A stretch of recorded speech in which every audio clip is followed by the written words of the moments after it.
You felt like you knew it before, but as spring practice goes on, there's no doubt Eric Singleton Jr. is him. In the world full of podcasts, he's the undisputed heavyweight champion of hot takes, an Auburn sports homer, master of the boog, and message board legend. Get your buttons buttoned and your hats flattened because the Top Button Podcast is about to kick off. And you don't want to miss your courtside seat. Now, here's your host, Charlie 5. Yes, sir. We're back. It's another episode of the Top Button Podcast. I'm your host, Kyle Rush, a.k.a. Charlie 5, and we are ready to get after it. Happy Thursday. It's time to talk some more spring football. We got two guys I want to talk about today in particular. One is more a confirmation than anything, and then we have a surprise defensive line standout, and I'm seeing some comments that I want to address. You're not fooling anybody. So we're going to have fun with that one too. But before we do that, and before we get started, we got to give a shout out to Uncle Keith's Red Sauce. Go to UncleKeith'sRedSauce.com. Use coupon code TheBarn25 to take 25% off your order. Look, if you don't want to go online and buy it in bulk, and you live in the state of Alabama and you live near a Publix, you can test it out there. They got the red top, the mild. They got the black top mild, red top spicy. If you don't live close to those, though, hey, just give it a try. I promise you won't be disappointed. I mean, you've seen the comments, you've seen the tweets, everybody, all the messages, things like that. People loving this stuff. You need to give it a try. Uncle Keith's Red Sauce. It's good, y'all. Guys, we knew that Eric Singleton Jr. was a good player. We knew that he was a big pickup. We knew that he had a skill set that maybe we haven't seen in an Auburn wide receiver room in a while.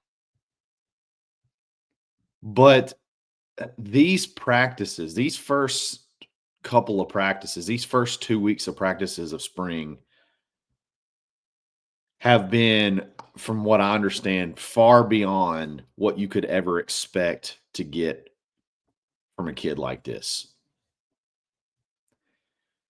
When they're going through drills, he's lined up at, in the slot receiver line, the early drills where you're just, maybe even the pass skeleton type stuff. And when people ask questions like, "Hey, how do we read into that? Like, is he a full-time slot guy?" It's, guys, don't worry. He can literally line up anywhere. I believe that was one of the quotes that we got recently. We posted it on the barnauburn.com. He can do anything. Don't buy into, don't get caught up in where he lines up in drills. This kid's going to be put all over the field. Recently, you just saw, I think last night, Auburn football put up a Twitter or X, whatever you want to call it. Probably put it on Instagram too, video of him catching a touchdown in 11-on-11. So you can't spell end zone without E. And it looked like he was lined up wide and took a slant or like a skinny post across the middle and just dusted whoever the safety was. It kind of looked like Caleb Harris, unfortunately. That's just the kind of guy that you have. That's the kind of guy that's just what kind of player he is. He's every bit of what he was thought to be. Auburn doesn't typically, at least in the portal era and as of late, those electrifying playmakers, those guys that are, the top of the top available, Auburn just hasn't had a lot of luck grabbing those, whether it be NIL, organization, just overall recruitment, whatever it is. Auburn just hasn't had strategy. Auburn just hasn't had a lot of luck with those guys. And finally, you feel like you got your off-the-field stuff, your off-the-field staff, your portal staff, your player personnel staff kind of dialed in, and they go and pull off this guy, and he is every bit of who we thought he could be. Here's another thing about him that I love. let's don't play any games. Let's don't play pretend and charades or whatever you want to call it, where we don't act like there wasn't a lot of money involved. Okay? Let's don't play that game where he just chose Auburn on his own volition. It just wanted to be an Auburn Tiger, blah, blah, blah. Let's don't play that game. Okay. I'm sure there's an aspect to that being sort of local. We did kind of offer him out of high school. Things didn't work out. But when you're in the portal, deservedly so, a lot of times you're going to get a raise from where you're at. Let's just be real. So a lot of times you got to worry, and you've seen it. There's story after story. You got to worry, hey, is this person really bought in? Or are they just bought? Is this person really got their head in the game? Or is it just, hey, I got paid and I'm good now? I mean, I can think of some Auburn examples. I don't really care much about Auburn. It's a paycheck. It's this, it's that. So obviously when you go get top players, that's just got to be a concern. Are they going to buy in? Then you hear quotes from Eric Singleton Jr. Like, I just walk around looking up at the buildings and I just smiling thinking, I can't believe I'm here. You hear him leading, in drills, leading the wide receiver room, being vocal. You hear all these things. So not only have you gotten an electric playmaker that you can line up outside, you can line up in the slot, you can line up in the backfield if you wanted to. I think maybe there's even been some stuff where he's done that coming out of the backfield. Not only have you got a guy where you can quite literally put anywhere on the field and he can score, but you got to do this. Seems like he's just a stand-up individual, is so gracious to be able to be at Auburn. You only feel you got to feel like that just intensifies his effort. It makes him want to go even harder because that's just natural that you play harder for a place you actually like, a place that you actually care about, a place that feels more than just I'm playing for a paycheck. That's honestly the only thing I've ever really been concerned about with him. I knew the athletic ability was there. I knew the talent was there.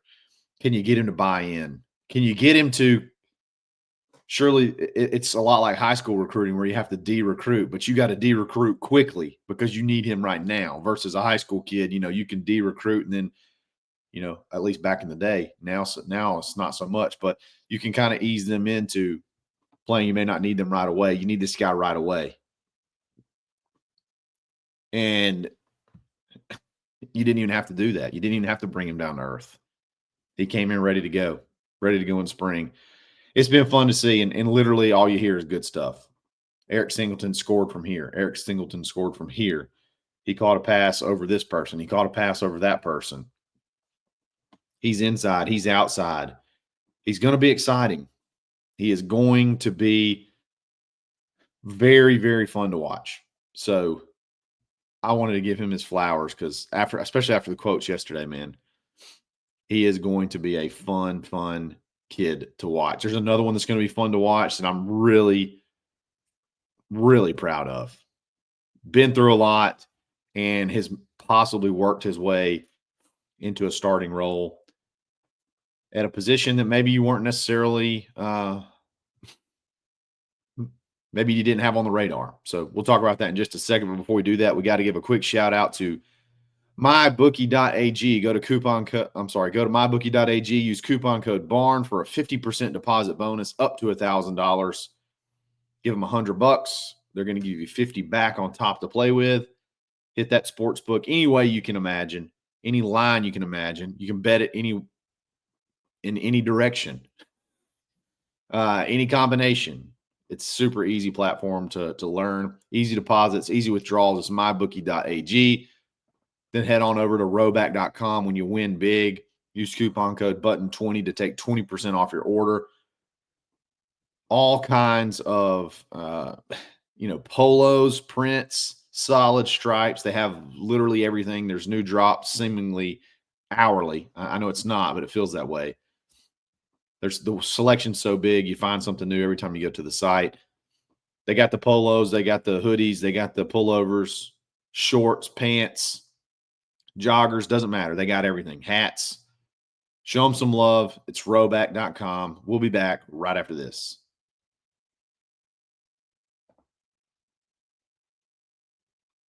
Another guy that's making big, big waves.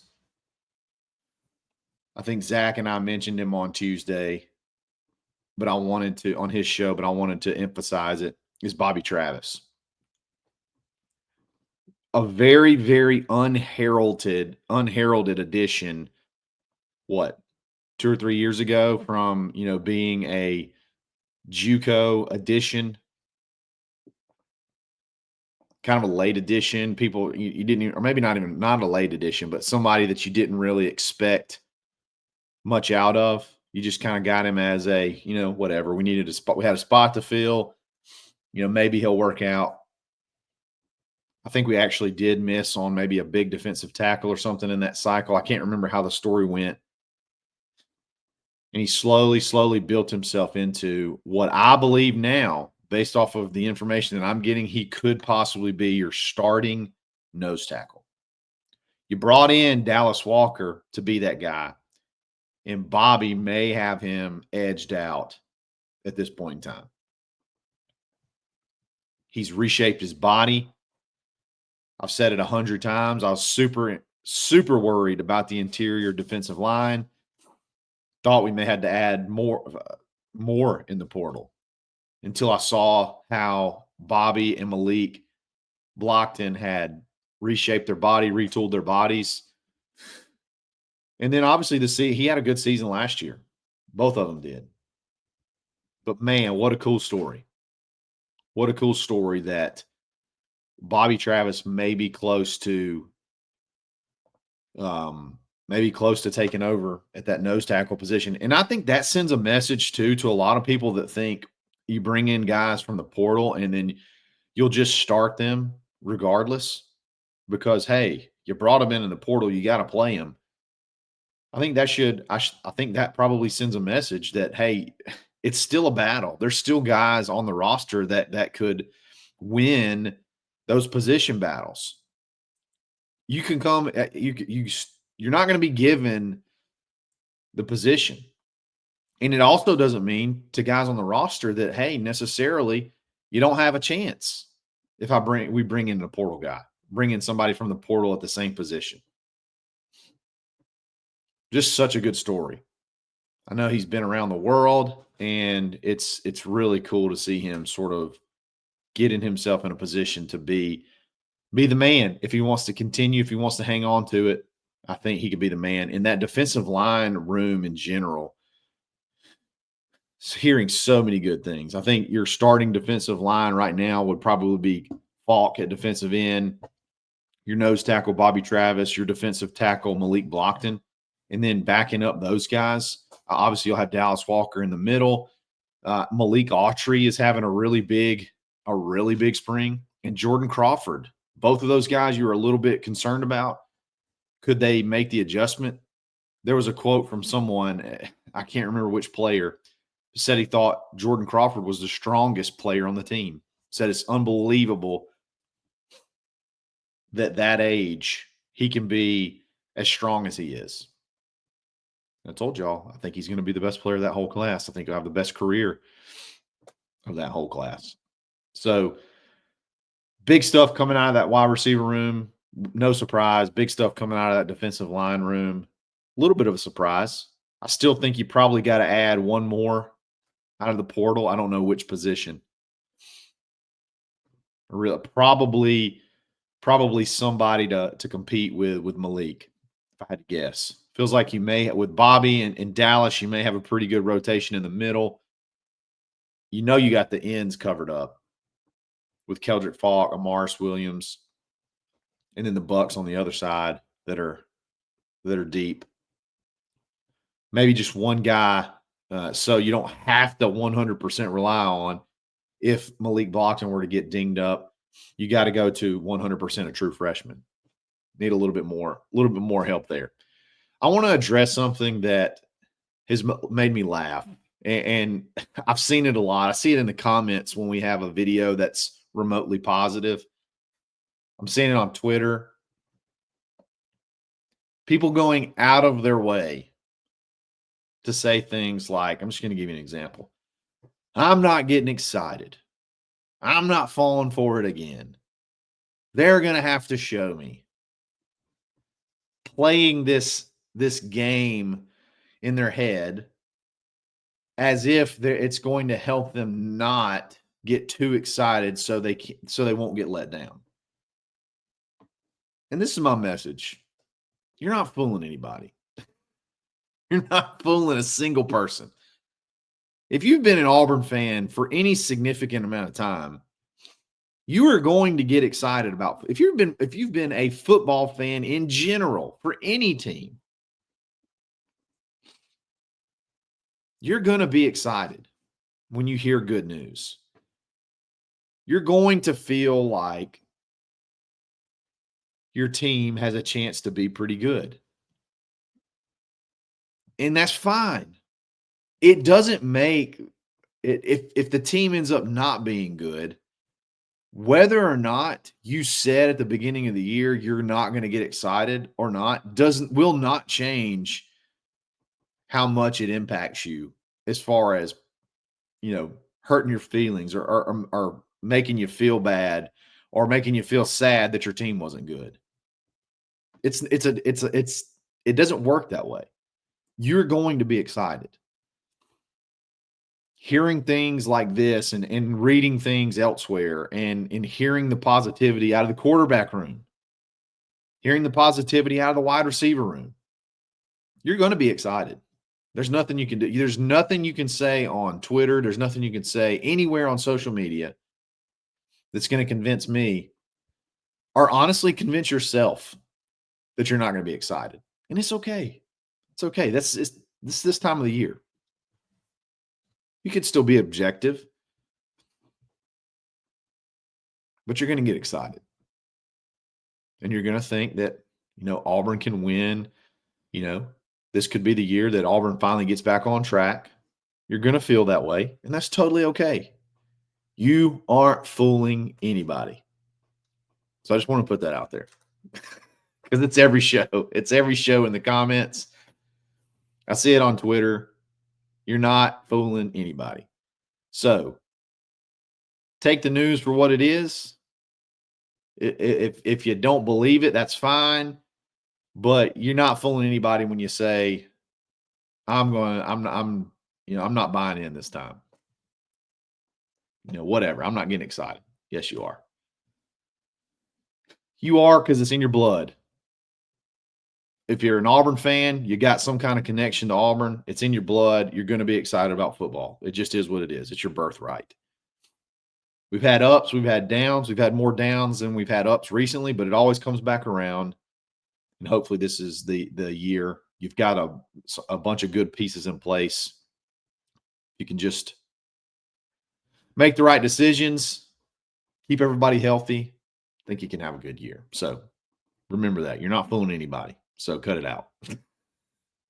I'm kidding. Do whatever you want to do, but you're still not fooling anybody. Guys, I really appreciate you listening. If you like the video, like it. If you like the channel, subscribe to it. Follow me on Twitter, _Charlie_5. We're going to be back again soon. Tomorrow, Friendship Friday, version, I believe, 4. It's been a hit, so you want to tune into that. We'll talk again soon. It's another episode of the Top Button Podcast. Stay buttoned. Thanks for listening, and drive home safely.